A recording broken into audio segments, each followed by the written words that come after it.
And welcome to On the Ledge podcast. I'm Jane Perrone, your host, and we're here to chat about houseplants. What could be better?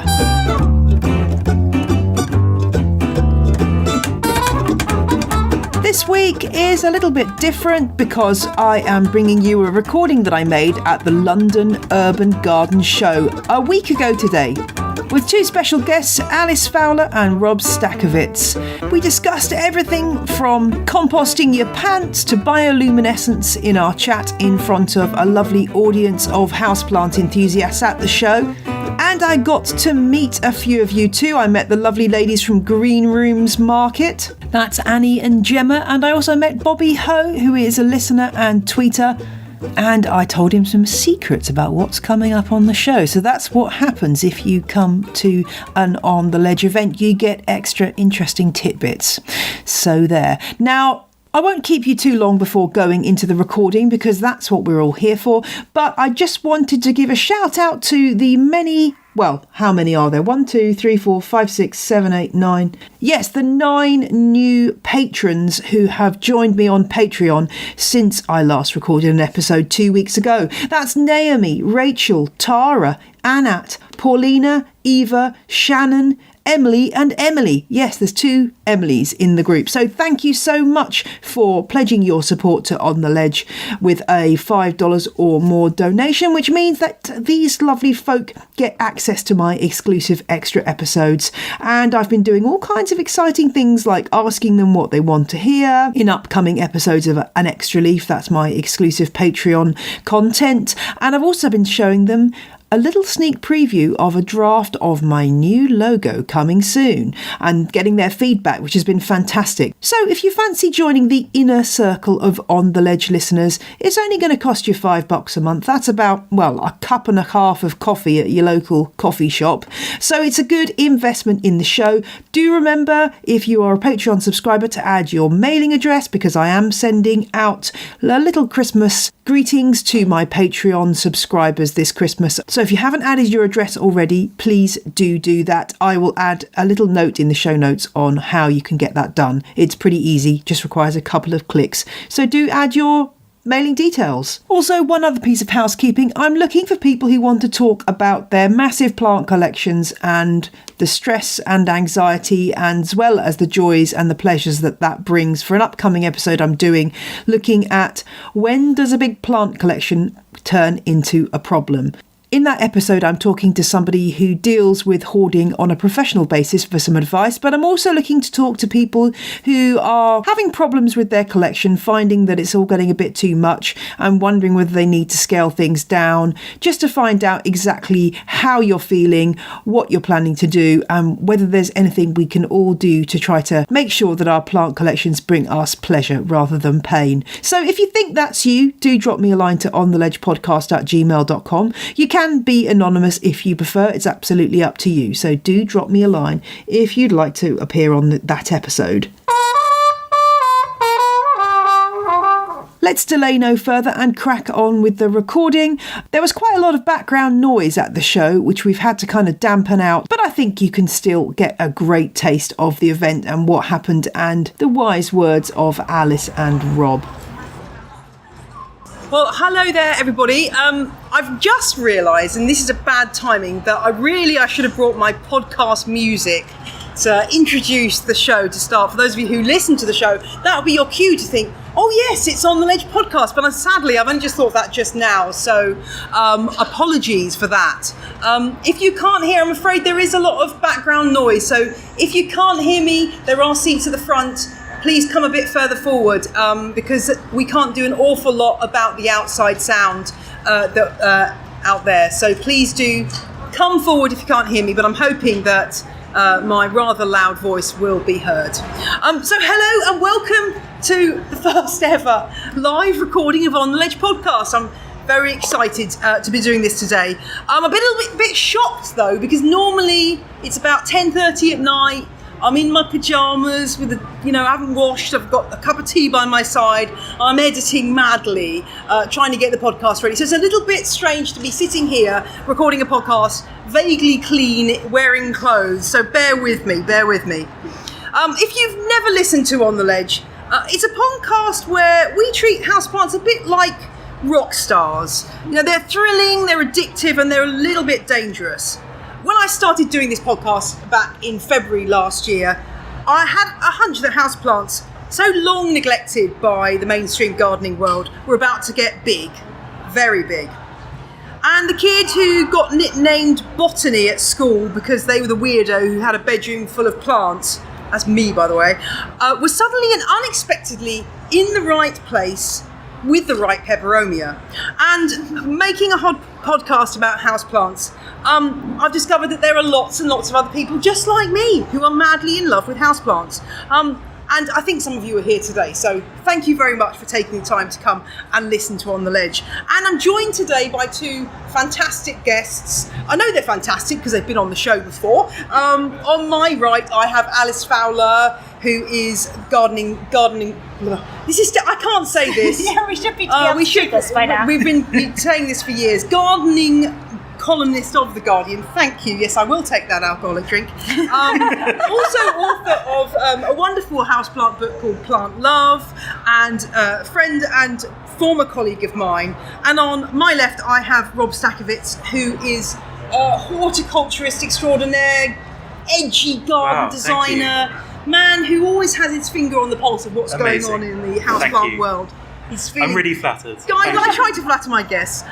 So just a bit of housekeeping before we start talking to our guests. If you haven't listened to On the Ledge, then any pod app of choice, you'll be able to download it. Just look for this. Although I'm getting a new thumbnail soon, so this won't be what it's going to be, but for the moment it's this. And you can also listen on my website, janeperrone.com, and find out more about the stuff I do. There'll be some time for questions at the end, so if you've got a question about anything we've talked about, or indeed a question about a poorly Swiss cheese plant or a cactus that's looking a bit peaky, then please do save those up for the end. But let's start with Alys, my lovely friend Alys. I'm having a panic attack actually, because I've just realised that I've left my begonia luxurians outside. Not only is it outside, it's in a bucket of water because it was very dry. And the first thing I do when I get home is going to be run out, get that plant and bring it inside. This time of year, it is a bit of a test for us houseplant lovers. It's totally like you manage to push a whole bunch out for the summer and you suddenly have a nice interior that's not like got meaty bugs all over the walls and like aphids climbing up everywhere, and now they all have to come back in. And I have been doing exactly that. But I will say this about that begonia, it's tough.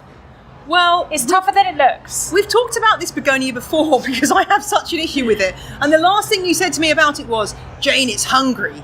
You need to repot it regularly. And I realised, I recalled your words about that about a month ago. And I did repot it and it started actually growing. So I'm really, really happy that it survived. And let's just see if I can get it through the winter now.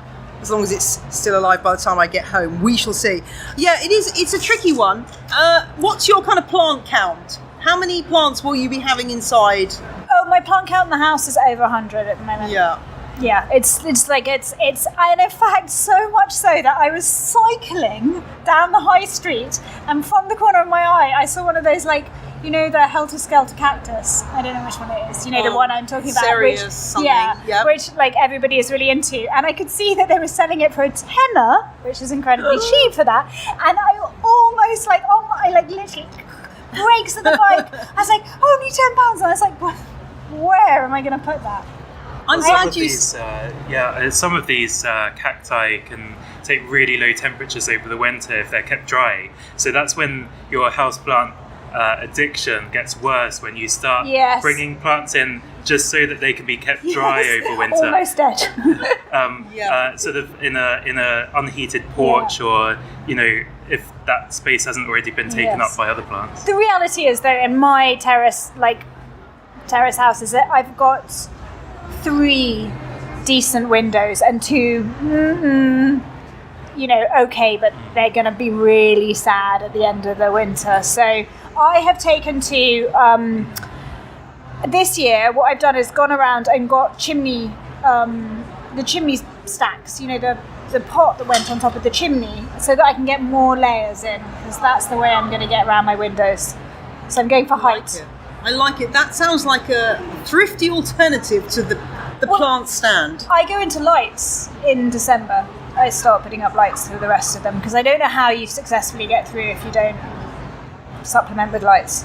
Yeah, I think that's the way I'm going. Having done an episode now on grow lights, I feel like I'm genned up and I need to get cracking with grow lights. They're so cheap as well now. Like they're not necessarily those LED ones. They're not that ugly either. You know, you used to have this big. It looked like you were growing pot essentially.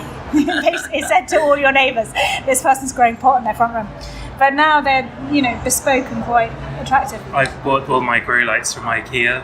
Hopefully I'm allowed to mention You're them. allowed to mention IKEA. They're so cheap, and the problem I find is that when I've been to IKEA recently, I was a bit worried that maybe they'd stop doing the lights, because they're selling these lights, but they're just shining them on micro herbs and things like that, which don't look so cool. You know, if you're sort of in the city, you want to have lights that are growing like some magical, amazing, exotic plant. So I think if they change their tack, then we'd still be able to get grow lights from them in the future. Yeah, I think grow lights are going to be an important feature in the coming months to get me through along with one of those sad lights as well for my own personal. That's my own personal grow light at this time of year. Yeah, exactly. It's very necessary. I kind of feel like sometimes when you're bringing in these plants, it's kind of like those kind of awkward members of your family that you've kind of been ignoring and because they just sulk too much and they're just being really irritating, and suddenly they've come to visit and they're right in your face, and you're just thinking, I don't know if I can live with you all the winter long. It's a moment where there may be some culling, and I always try to say to people, it's okay. Yeah, to throw things away. I mean, can you guys just confirm this for me, that you don't have to keep that stick? Everybody keeps a stick though, but more people should compost. It's also a good idea when you're bringing your houseplants in and you realise you have too many, to give them away to people. That's a really excellent idea. And I have been doing Christmas presents, everyone gets a houseplant.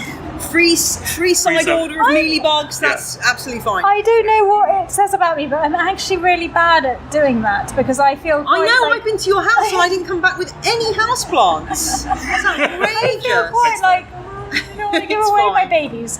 But you do have to. Well, and also I think now I'm much better at just saying, right, I'm going to cut back, than going in as a much smaller, reduced thing. But it is a complicated thing between the aesthetics of your household and the reality of the houseplant.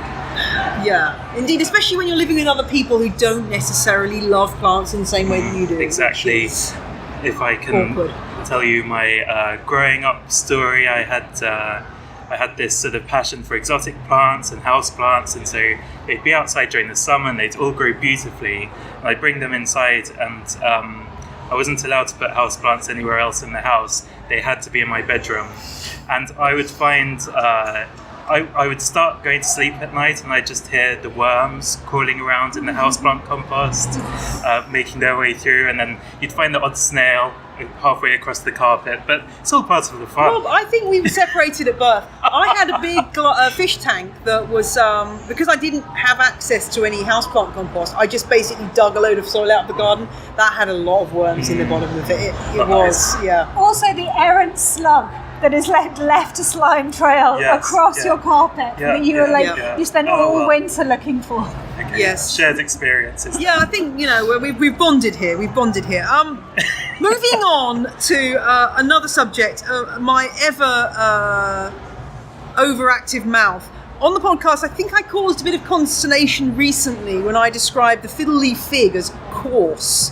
And it was a bit mean about this plant. And yet, it's such an iconic plant. It's all over Instagram. Every other Instagram picture is a white room with a fiddle leaf fig next to a sofa in a basket. Yes.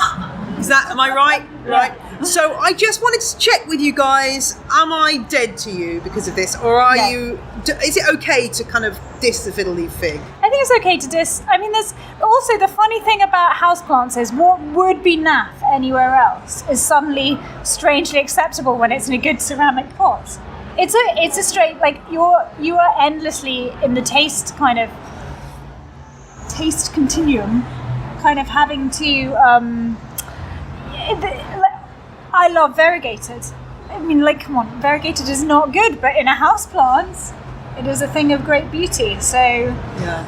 I did a question time thing recently, and one of the other people on the panel, who was an RHS expert, recommended the variegated form of fragrant jasmine. Yeah. Oh. And everyone else on the panel was literally went, and it was absolutely horrifying. It made me realise how in the outdoor plant world, variegation is really quite often seen in a very negative way. That variegated jasmine is ugly. Yeah, no, I'm totally Trachlospermum. People can, if I can interject with variegated plants, I think people get very sniffy about certain plants, and I think this is where you need to start pushing the boundaries a bit and look at plants and realise that there's sort of a plant for every place. Every plant has their place. Whether or not it's in the bin is another question. But I think almost every plant, in the right scheme, in the right setting, can look really, really good. And it's just thinking about that. Except for that variegated jasmine. I think you can find a place for that. I want to know what you feel about, because I realise that I've only come to this off Instagram, but I'm quite into training your climbers up your interior wall. How do you guys feel about that? Like the little stick-on... I feel good about it. I haven't done it, but I feel good about it, but I just did something very inventive with some fishing wire. Oh, okay. I've done exactly the same thing. I've got a floating pot on my window using fishing wire. Yeah. It looks cool. Yeah. But do you think it's pushing the boundaries, isn't it? Is it going to be a mistake? Like, what I keep thinking about is knowing these plants and knowing what this is going to do. Is it going to be a mistake? Am I going to regret my... What could possibly go wrong, Alys? 101 mealybugs. The thing is, we have to try these different things to see what works and figure out whether it's a goer. Yeah. And then we can start telling everyone, oh, you need to do this because it's the best way of showing the plant off. And I think it's good in that it's kind of out of the way, isn't it? I mean, I have a lot of trailing plants that are just, my daughter said to me the other day, eventually, Mum, I'm going to have to be pulling my way through this like it's a jungle. And I said, well, yeah, that's the idea, dear. But she, if it was against a wall, it would be taking up less room, I guess, and be more, as an accident-prone person, I'm always worried that I'm going to be bringing a pot of string of pearls down on my head, which is... which is reality. It's real. If it's the best way of showcasing the plant, then I don't see why you can't have it growing up a wall. Yeah, I think it's all up for grabs. Let's just talk a little bit, Rob, about your wonderful installation here at the show. It's in the other hall. Yes. Bioluminescence. This was something kind of at the edge of my consciousness that you've now brought centre stage. Yes. Tell me a bit about bioluminescence in plants and what you were trying to do in this installation. Okay, well, bioluminescence is found across nature. There's phosphorescent algae in warm seawater. There's fungi that glow in the dark. So there's sort of iridescence as well, and my display is just using UV to bring out an interesting glow from things that you wouldn't otherwise realise would glow. Humans don't see UV light unless under a black light, but birds and insects see UV, so it's used a lot. Insects, bees are attracted to flowers because of the UV patterns, birds as well. Actually, one of the things that I have spoken to a few people about at the RHS was budgerigars are actually UV reactive, wild budgerigar, because they can see that spectrum of light. And the RHS wouldn't let me put budgies in my display. Damn! What a letdown! I know. But of the plants I have on my display, there's only really one that glows strongly under UV light, and it's a little, it's called peacock spike moss, which is Selaginella uncinata, and it's a very small plant that you'd be able to grow in any home because it's so small. I mean, ideally in a terrarium, but it's quite a tough little plant, relatively easy to get hold of. I actually got mine from a nursery in Holland, but I think it's a plant that has a lot of potential, especially now you can get these little UV spotlights, which I showed you earlier, which you can buy for under £10 and shine this onto the plant, and it just highlights this sort of, it gives it, looks like bioluminescence, but it's just reacting to the UV light spectrum. That is way cool. What of the plants in your display that have some elements of bioluminescence? Apart from, are there any others apart from the Selaginella that we could be growing? There are not really any others, but I just think, when we talk about showing plants off at their best, I think we can do certain things and tweak things to make a boring plant much more interesting. So you can put some UV pigment over your plant with a UV light over it, and I mean that could double up as sort of an interesting Christmas decoration maybe, or it's just sort of thinking outside the box and doing something a bit crazy and wild. I am loving that idea. I think that's fantastic, and it is amazing what plants can do. I was reading the other day about plants that have Begonia maculata YTI, which has the silver discs. I'm not sure if this is a confirmed theory, but one idea I think is that that's actually the plant basically mimicking leaf miner damage, so that leaf miners go, oh my gosh, that plant's already been totally destroyed by my friends, I'm not going to go there. So it gets away from, it saves itself from being destroyed, which is that true? Can that be or is that just a botanist theory? It's a theory that humans are very good at creating theories about things. True. But I think that's quite an accurate one. And has anyone ever asked you, why does Swiss cheese plants have holes in the leaves? I have spent many hours wondering this, and I have indeed. I mean,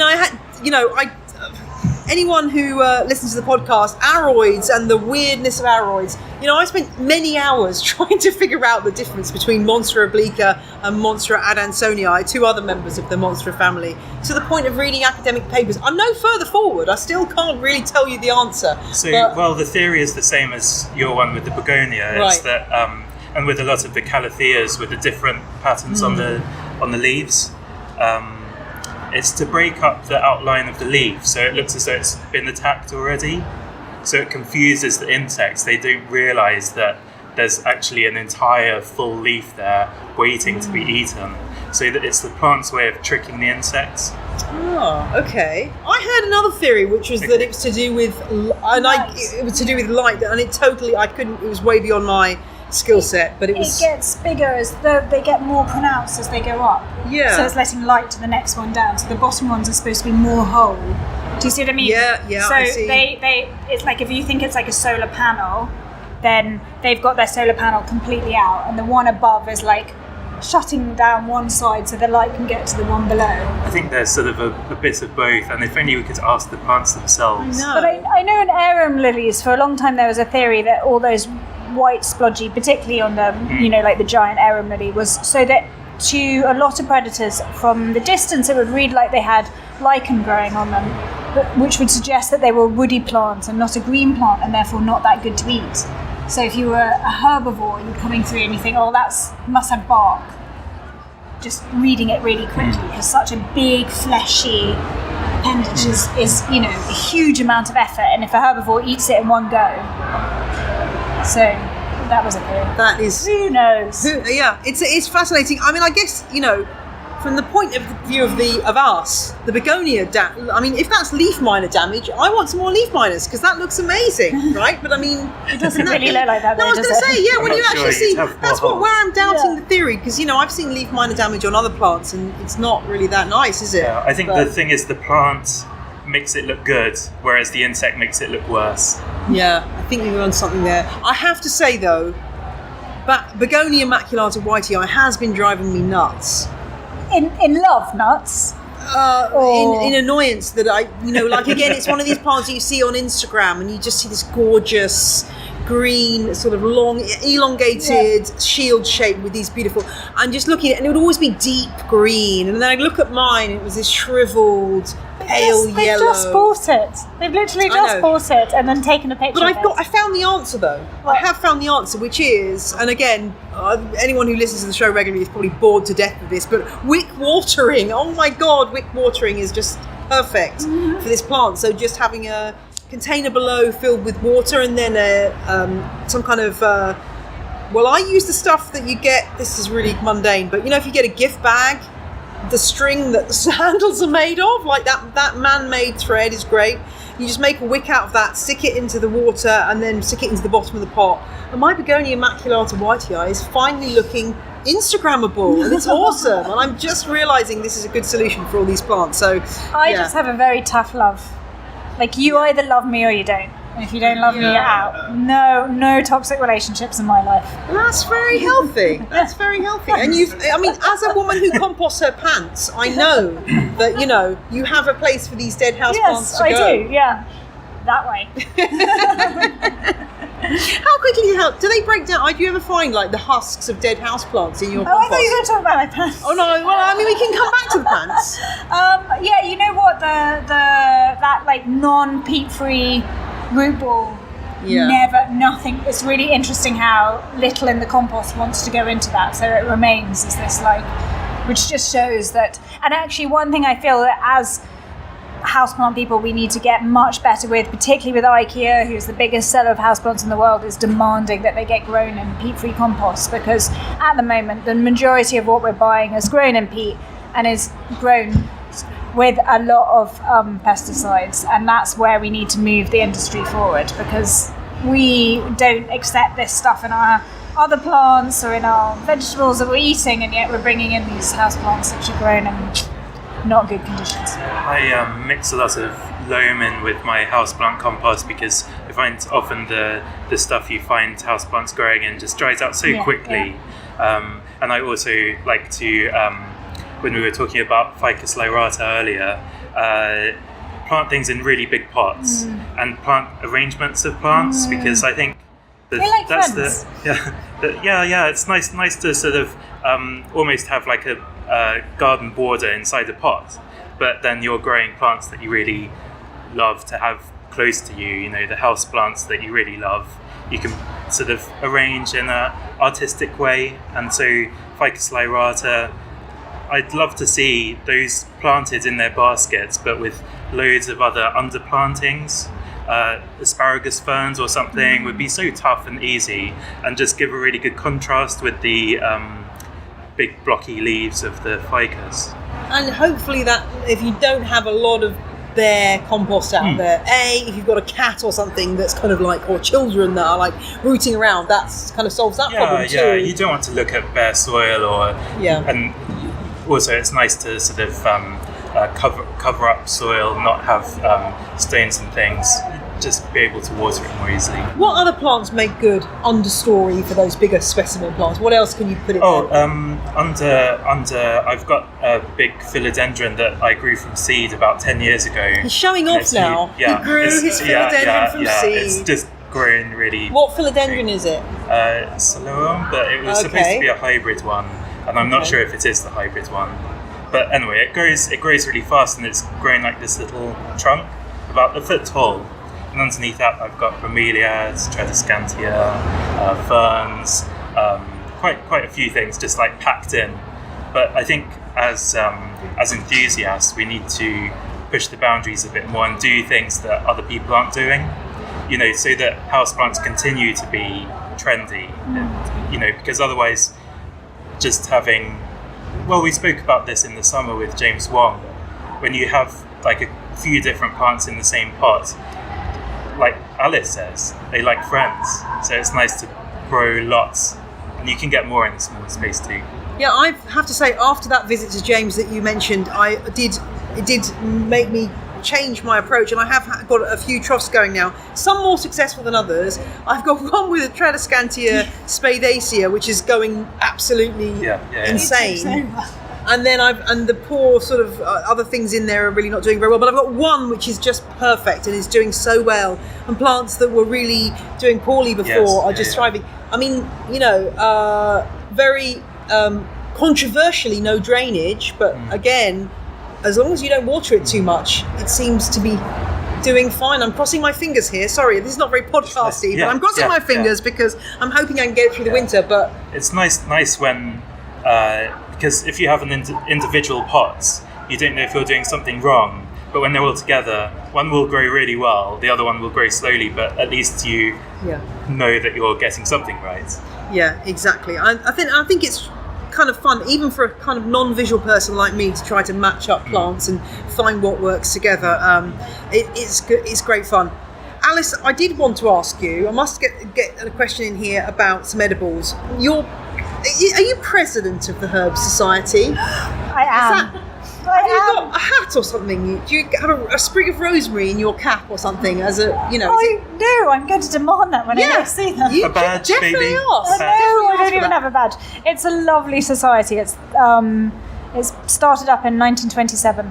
Well, I wanted to ask you about this because there's always, whenever you read gardening articles, pot up herbs and bring them inside. And that never works for me. I bring them inside and they just look miserable and then they die. Yeah. And I think, you can am I doing something wrong? No, through the winter you can definitely continue your windowsill with basil, and you can grow, micro leaves of parsley and whatnot. But a rosemary does not want to come indoors with you ever. No. So just don't bring it in.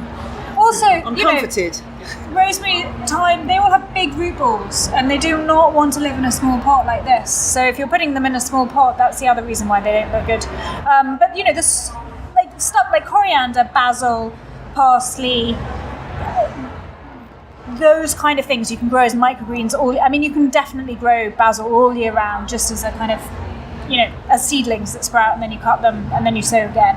But nothing really. The winter is hard. We know that for houseplants, so it's even harder for something that really wants a long day. I feel greatly comforted that it's not just me. However, you can force mint, which is a nice thing to do. So if you have mint growing in your garden, in about January, you can scrabble around and find some of the roots. If you have it in a pot, mint wants to endlessly grow out like this. So when it gets to the edge of the pot, grows around and round and round. You can grab some of the mint root, literally just rip some mint roots, pot them up in a, something that you can keep on your windowsill in some nice green growth, and it will sprout again. And so you can get an early load of fresh green mint for a kind of January mojito, because it's a bit depressing and life would be better with some fresh mint. That is an awesome idea. Now, I'm asking everyone this question now, and I was going to compile this into a Christmas special, but I'm going to ask you now anyway, and it can go out in this, because I want to know, Plant Santa is coming this Christmas to bring you your houseplant desires. And what I want to know is it could be a houseplant, could be a piece of equipment. What are you hoping to get in the indoor gardening realm? Okay, so for Christmas? I'm doing this for myself. So I'm about to go to Japan next week, and I'm actually taking, because I just read on my flight that it said I could have 2 bags. I'm taking a spare bag because in Japan houseplants are massive. They love small, cute things, and they make the most beautiful, hand-thrown saucers, which are just very simple, beautiful glaze. Unglazed underneath. They are and I am filling my suitcase full of them as presents for everybody else. So it's a bit of a kind of niche thing, but oh my god, have they got, it's exciting walking around the show today, because one of the things I really want to push is people, there's so many good ceramicists out there making wonderful stuff. You don't have to have a mass-produced pot. You can have a beautiful, just walking around the show tonight, there are some lovely, lovely pots out there. And I think going to Japan made me realise how much more of an art that should be. Not only a beautiful houseplant, but in a really beautiful pot. What are you going to Japan to do? Are you going for a holiday? Sorry, No, I'm getting a bit personal here, but Just ceramic shopping. Yeah, ceramic shopping. Okay. Ceramic shopping is high up on the list. I'm doing a tour of Japanese gardens. So I'm teaching the history of Japanese gardens. Oh my God, I want to be you, Alice. That sounds awesome. Okay, Rob, you're up. What is Santa bringing you? Well, in the ideal world, there are some plants that don't need pots, and those are the air plants. And I don't know if you've seen, I'm not sure, he's exhibited at a few shows. Andy Gavin, who's got a beautiful display of Tillandsias and Neurogelias, various bromeliads growing on these upright tree trunks. They look so good. He's made a really nice display with sort of moss along the bottom, and I could take that entire display and just have it across my entire windows. That's what I could do with it. Okay, and would you want just the equipment to put it together yourself, or would you want it I'm just checking so Santa gets it right. Yeah. What, is it going to be pre-done and displayed, or do you just want the raw materials? Just pre-done. Okay, yeah, that's fine. Yeah. That's fine. I'm sure we can fit that into the sleigh. Yeah, great. I haven't actually thought of the answer for me, actually. I want a cutting of your variegated Swiss cheese plant. Oh, yes. Can I be first on the list? You can be first on this, Alice, just because it's you can. Well, I was thinking the other day that I've got two of these Thai Constellation Monstra Deliciosas, and I'm feeling very selfish that I know lots of people are looking for these plants and desperate to have one, and I've got two. So I was thinking of maybe giving one away, selling one, I'm not sure. But my plan at the moment is to grow them up so they're big enough to take cuttings, and then take a load of cuttings, and then at least for people in the UK, have a little bit of a lottery from my listeners to send out some of these cuttings for listeners. So yes, you can be top of the list, Alice, that's fine. They are lovely plants. I got them as tiny seedlings, and they took a long time to grow.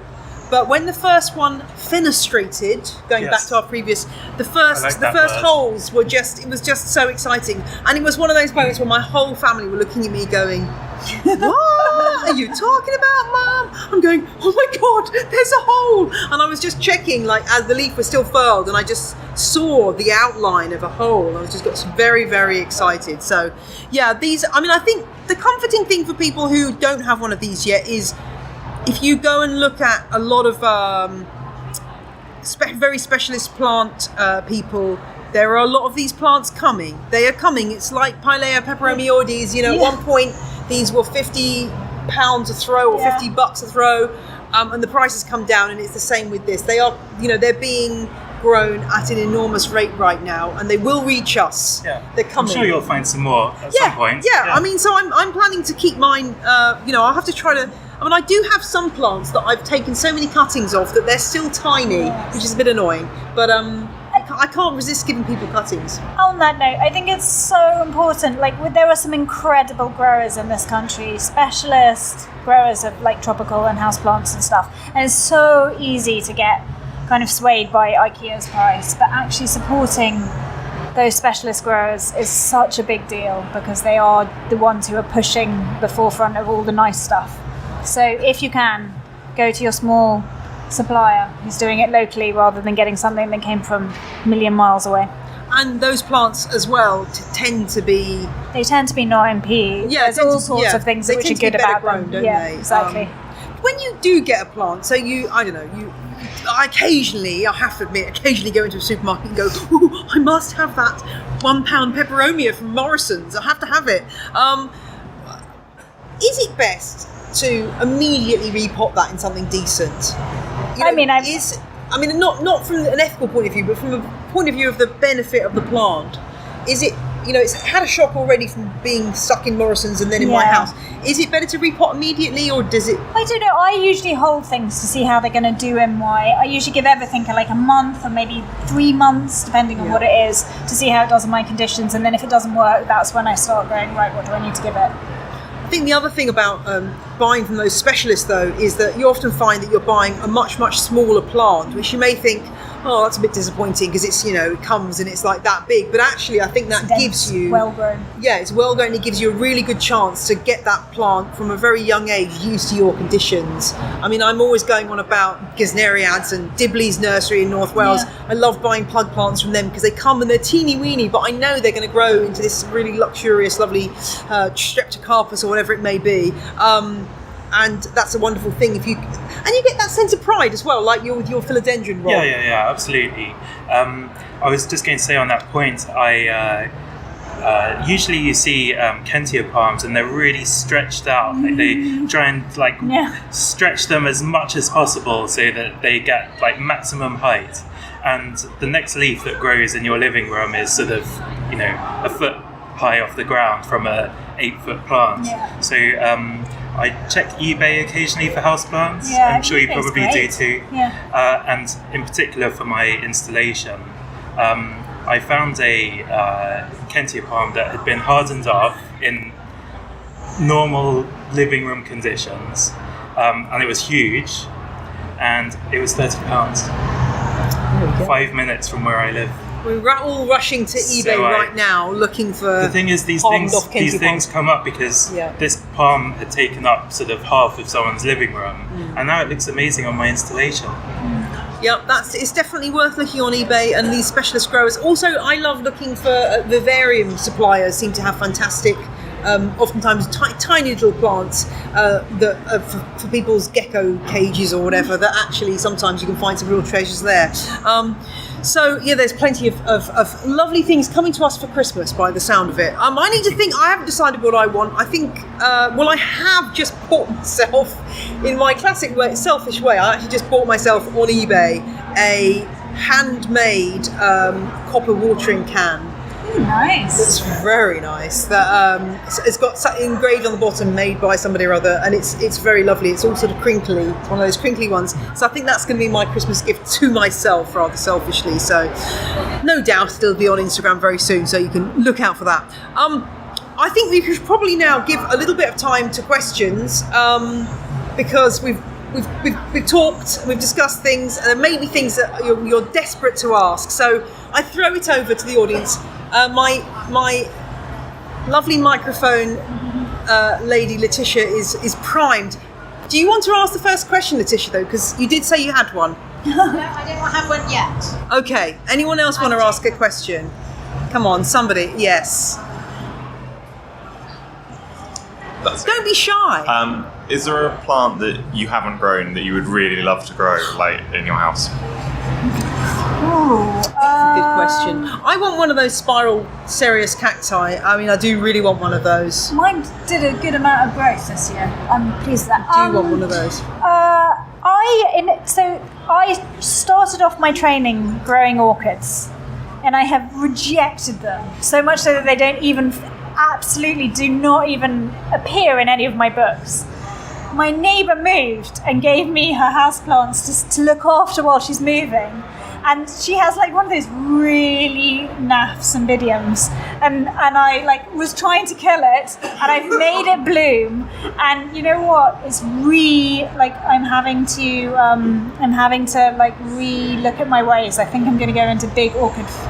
As a fellow, I used to be an orchid hater, and I've been brought round likewise to the orchid cause. So I'm going to go into a big, and in that I don't know which way I will go. Every which way, I think. The RHS Orchid Show was amazing this year. Really, really incredible. Yeah. It blew my mind. I just know it's a slippery slope. Yeah, it's a really slippery slope because you have the entire world of horticulture, and then you have the entire world of orchids, which is bigger than the world of horticulture. Okay, so that's a little sample there. What about you? Are there any plants that you would like to have that you don't have? Well, I'm trying to get into more like cacti, so I think I'd like some more different cacti. Awesome. There's always another cactus out there. That's the great thing about cacti. There's so many. Okay. So with cacti indoors, you want to make sure that they stay quite cool over the winter months. If you can keep them slightly cooler, it slows the growth rate down, and they also are more likely to flower in the spring once the weather warms back up again. So that's what really means that you will end up with happy cacti. Okay, anyone else got a question? Come on, somebody's got a... Letitia. I would like to. Am I allowed to ask about my fiddly fig, or is that not allowed? I suppose so. Go on. So can you give me a kind of idiot's guide to making it branch out? I know I've got to pinch it at some point, and I know it bleeds, but I'm not quite sure when to do it, or whether I should do it at all. How tall is it now? It's as tall as me, so or a bit bigger. I want it to have arms. Okay. Do you want to have low down arms or high up arms? Because wherever you pinch it is where it's going to branch out, right? So I want it to start going out right now. Okay. Because it's up on a stool, so it's almost reaching the ceiling.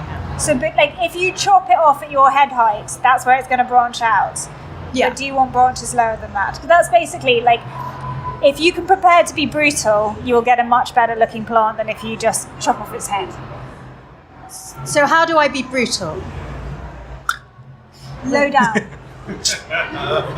Really, but also you could use the top bits. Even right now, you possibly could get away. Do you think you could get away? Spring, with I would say. I would wait till spring. Yeah. Okay, wait till spring and then do it, and then you get a cutting. I think the nicest branch ones are ones that they've been growing on a Dutch nursery or somewhere in Southeast Asia, where they have the climate there, like the heat and the humidity, where they will branch out nice and quickly. So not when you do pinch the top out, just make sure you boost the heating up and mist it every day, preferably every half hour. But I literally just chop the top off. Yes. Move it to the bathroom and have lots of showers. Bathroom. Yeah. And you could presumably root that top. If you wanted to, you could root that top bit. I'm always with, even when it's not the right time to take a cutting, try taking a cutting. You've got nothing to lose. And when it roots, you can give it to Jane. She loves them. Thanks. I love them too. Thank you. Anything else we can help with tonight? Come on, there must be somebody with a burning plant problem. A crispy leaved Hoya or a Calathea.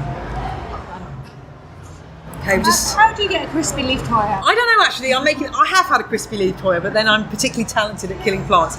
Hello. So I'm growing a ficus carica indoors. It's about 3 foot tall, and I managed to get fruit on it this year. So it's now defoliated because it's coming to autumn. But in the last week, it started sprouting again. So what shall I do with it? I think it's difficult to grow figs indoors. Is it heated indoors? Yeah, so it's in a flat. Okay. It's in a south-facing window. Okay. Sorry, you said it's a fruiting fig, Ficus carica. Yeah. It's going to live it's going to live fast, die young, because you're basically speeding up its life cycle. So it dropped its leaves because the light levels have gone low, but then because it's warm, it's gone, it must be spring. So it's just going to endlessly do that. So if you don't give it a cold period where it can stop growing, you're literally just pumping up its life. It's very tricky to grow plants that really require temperate climate indoors, not only from a temperature point of view, but from light levels as well. So even if you have a temperate plant indoors next to a window, it's usually too dark for it. Even if it's sort of quite a bright window ledge, they'll struggle. So I think you need to either find somewhere outside you can keep it, or give it away as a gift to someone. Boot it outside. You must have somewhere outside you can put it. I have a balcony, so I can put it. Boot it out. Yeah, it really does need to go out for the winter. Can I just put it out now? Yeah, just put it out. Yeah. Maybe not Saturday because there's a frost coming. Maybe wait till Sunday. Okay. I mean, it's going to be it thinks it's spring. We're always trying to push the boundaries, aren't we, with plants, and just try something different. Sometimes it works, sometimes it doesn't work, but it's good to experiment. The thing I find is that it's a lot of the time it's finding the conditions for the plants rather than the plant for the conditions, because you don't just want any plant, but you also want the plant to be happy. So it's just getting that balance. Exactly. Any more questions? Anyone got anything on the ledge that they want to know about? I'll see more questions. Just slipping that in Suddenly. there. Hi. Hi, thank you all for coming. I think that you all really embody the spirit of houseplants, the houseplant movement. Can we call it a movement? No. Working with plants perhaps has changed your lives. I'm wondering if if each of you have a short story of how you have seen plants perhaps maybe change other people's lives, working with plants. The spirit of plants. That's really interesting. This isn't an indoor plant story, but I know somebody who has set up a project at working with detainees, refugees, detainees, and who are obviously under enormous stress and feeling out of place and out of spirits and not knowing what their future holds. And she set up a gardening scheme with them, and it's immensely difficult on every level, actually setting it up, organising it. But I had a communication with her this week, and she was saying that the women that feel well enough that they are able to come are feeling enormous benefits of just that experience of being outside and actually raising plants that they can then use for cooking. And it was really heartening to hear that all the work that she'd been putting in over the past year and a half is starting to pay off, and actually these women are able to get some real joy out of growing something. And I think that's a reflection of what plants can do therapeutically for us, and particularly as we're going into winter. For me, having plants in my house, occasionally they do bring me, I can't deny that occasionally they bring me sadness, because when something dies, I mean, I chucked out something today and I just thought, I've had enough of you, you're out. But lots of the times I come downstairs in the morning and I look at my massive coleus that are taking over the desk, and I just think, makes me happy. So I think it's nice to see that people who have not got their freedom and not got any agency for themselves are able to have some control in this garden space that's been created for them. So that's one thing that I think is, and that's being replicated all around the country with different projects with people with PTSD, people with anxiety and depression, veterans. There are schemes all over the country that are harnessing the power of plants to do this kind of thing. So I think that's really encouraging. Alice? Yeah, I mean, the growing and being outside is an extraordinary therapy, and it's a therapy for all of us. That's the reality why we love it. I've been recently, I've had somebody come to me because their pot plants was not growing well. And they're pot plant. They're pot plant. Okay, not a plant in a pot. No, they're pot plant. And it reminded me when they came back to me how many amazing head gardeners I know started off because they were interested in growing pot plants and then fell in love with it. And in this moment when this person came to me, I thought, you have the making of an incredible gardener in you, that you have come this far with this plant and you understand it's not quite right yet, and you need to change it, to get what you want from it. And it reminded me how, like, the introduction to growing plants can come from anywhere, and like it can just be that tiny little succulent on your windowsill or your pot plant or whatever. The reality is, how you get into them doesn't matter. It's when you get there that everybody helps you along, because it's a wonderful lifelong passion. And it's sort of quite a wonderful slippery slope, because once you start descending, you sort of end up in a sort of madness. I always love to try and recreate the sense of wonder I had when I first got interested in plants and gardening, and that's one of the reasons I did my UV display, so literally looking at plants from under a different light. But sometimes it can sort of make life decisions which you just weren't expecting.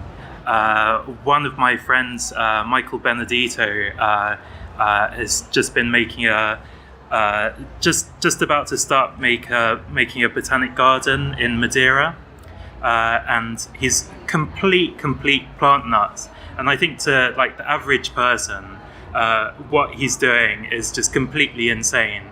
But as a plant person, I can relate and see why he really loves what he's doing. But recently he did a crowdfunder to ship over I think it was something like 2,000 Stanhopea orchids, which he's shipping over to Madeira at some expense. But it's one of these things. Once it takes hold of you, it's an amazing life that you can live through a love of plants.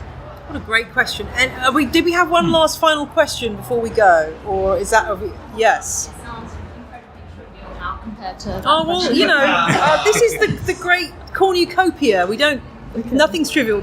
I have a pothos. I'm not sure which type it is. I can't remember now. It's variegated. Some leaves are really lovely, pure white variegation, and other leaves, it's always putting out new leaves at the moment, every day almost. But others are just a kind of slightly lighter, greeny, yellowy kind of variegation. Is there any way to make it produce more of the really pure white variegated leaves? I'm wary of the pure white variegation because I had a Hoya that started doing that, a variegated Hoya carnosa, and it started putting out pure white leaves, lots of them. And it went from being absolutely gorgeous. I was like, oh, this is amazing. And then the next minute, it was literally dying. And I managed just to save it with one cutting. And I think when plants do that, it's not good, is it, Rob? It's the lack of chlorophyll means that it weakens the plant. So there's a very fine balance. You want there to be a good balance of green and white. Otherwise, the plant will sort of either become weakened, or if it gets greener and greener, it gets stronger and stronger, but then less appealing for some people. Yeah, so maybe just enjoy it love the green. As it is. Yeah. Love the green. That's a great place to end. Thanks so much to my guests Alys and Rob tonight, and to the RHS for hosting On the Ledge, and to my sound person Lisa, who's worked her magic on the mixes tonight, and to all of you for coming along. May your fiddle leaf figs grow broad and strong, and your crotons not drop a single leaf this winter. Thank you very much.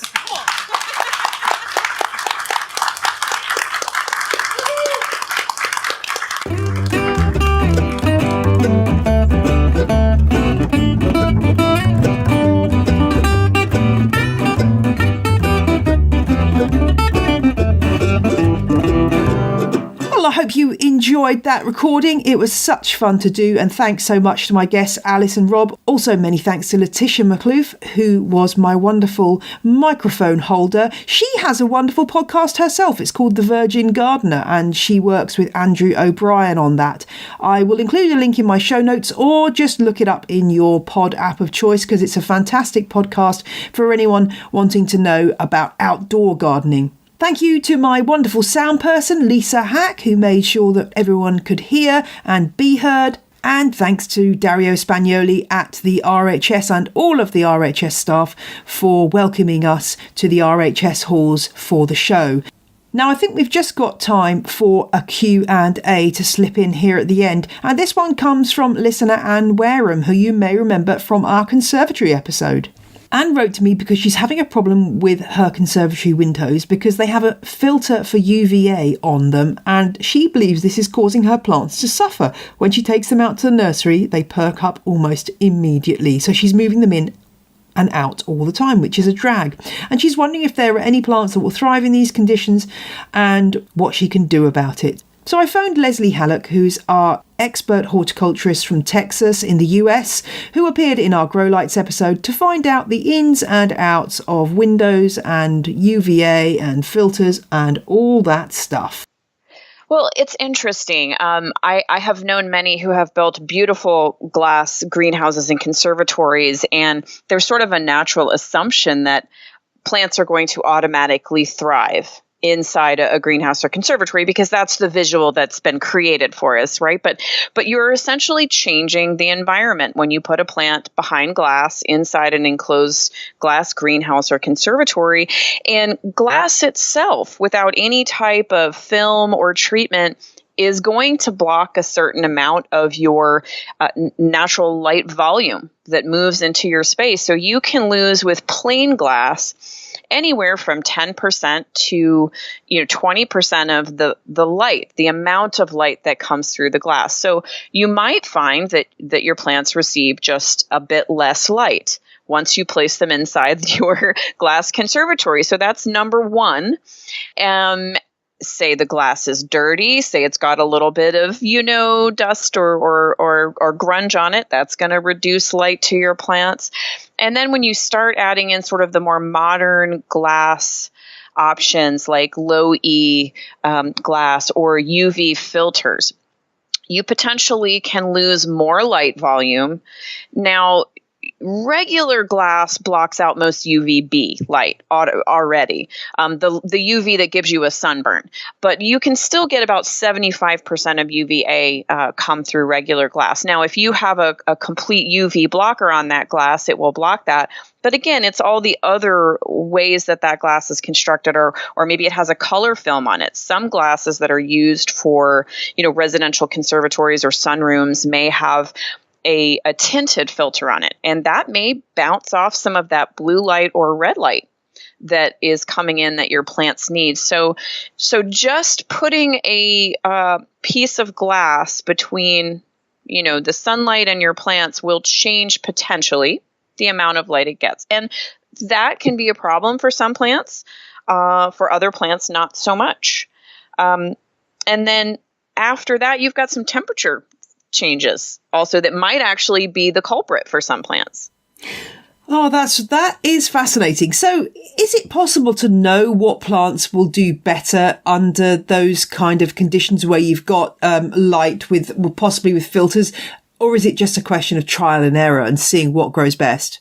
It's trial and error because, as you well know, everybody's individual situation has many different organic influences that make their situation unique, right? So what's going to do well in your windowsill behind glass or in a conservatory may be very different based on how much light is actually coming in that space in somebody else's situation. The direction of light exposure, the time of year, all of those things come into play. So there's no formula for telling somebody what particular species of plant is going to thrive behind that particular type of glass. You're going to have to do a little trial and error. You get heat, right? Energy that comes through the window, but glass traps it. It doesn't go back out. That thermal energy doesn't leave the glass window the same way that it comes in. So you can have a much warmer condition under that glass than you would outside. So sometimes certain plants just don't like the heat that builds up under glass. And so she might be seeing certain plants perk up because when she moves them outside, the temperature changes a little bit and they're probably getting a night drop in temperature that they might not be getting in that glass conservatory. Right. It's a complicated issue. Interestingly, Anne said that what looked great in the conservatory all summer was a pot of hostas. Right. Well, hostas are, for me, I live in Texas. Okay. So our sun here is a bit of a ball game. And so hostas for me in the garden have to be planted in shady conditions or they just melt. They can't handle full sun conditions. So it makes sense to me that in a greenhouse, which maybe she's getting a little less light volume in there, that the hostas would be fine. But yes, you're right. They tend to like a dormancy in winter. So if it stays a little toasty in there, they might not be as happy. And presumably one answer to this issue with light being filtered is, of course, going back to your previous appearance on the show, the grow light, in that you can add in extra light to make up for that filtering by adding some kind of grow light in a conservatory situation, which seems kind of counterintuitive that you're in a very, very bright, well-lit conservatory, but you might still need to add extra sources of light. Most of the time, grow lights are necessary inside greenhouses and conservatories, depending on the type of plants that you want to grow. So plants that require more direct sunlight and more intense light, you may find simply just don't get enough inside a greenhouse. I've actually done quite a few grow light installations inside glass greenhouses that the owner thought would get enough light just because it was a glass greenhouse. But as it turns out, you're not going to get fruiting tomatoes in that glass greenhouse because there just wasn't enough light. Interestingly enough, and the same goes for home windows. You have all of these factors that occur with home windows. I have double pane windows. So I have 2 pieces of glass, and then I have a screen on the outside of my window. So that really reduces a lot of the light that comes through. So sure, if you're struggling with plants that appear to not be getting enough light, even inside a glass conservatory or greenhouse, there is always the option of providing some supplemental lighting, especially in the winter months when light volume drops dramatically anyway and the day length shortens dramatically. So you just have less light in general available to the plants. Winter can be a good time to supplement some of that light with that light with grow lights artificially. Well, whatever you do, there's always some new challenge in growing plants indoors, isn't there? This is what we've got to get on top of. But that's really useful to know. And I'm sure that will be helpful to Anne and many other listeners who are growing their plants in conservatories. I have a sunroom which has a glass roof, and I'm now wondering, I'm sure it is certainly filtering out a lot of light, a lot of types of light. My grow light mission continues. Yes. I must get some grow lights going. Yes, and if you have readers that struggle with that, sometimes plants that are too close to the glass, can scorch. And so sometimes maybe moving them a few feet away from the glass helps if they're moderate to lower light loving plants. So it really is, like you said, trial and error, as gardening always is. You have to see what works for you in your particular situation and then make adjustments as you go. Indeed. Well, Leslie, thank you so much for that. And as ever, I'm sure we'll get back on the show for future dilemmas. But that's great. Thank you so much for your input today. Of course, my pleasure.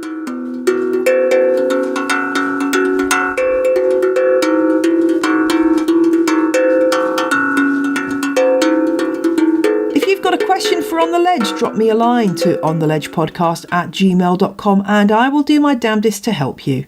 Well, that pretty much rounds up this week's show. I'm off to London shortly for a bit of podcast-related business.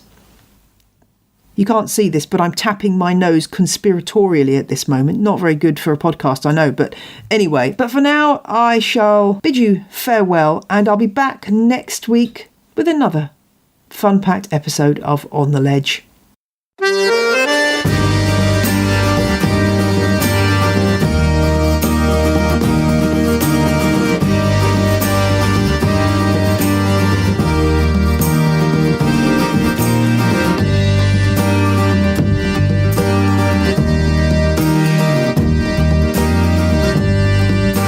The music you heard in this week's episode was Roll Jordan Roll by the Joy Drops, An Instrument the Boy Called Happy Day Gakana by Samuel Corwin, and Oh Mallory by Josh Woodward, all licensed under Creative Commons. See my website for details.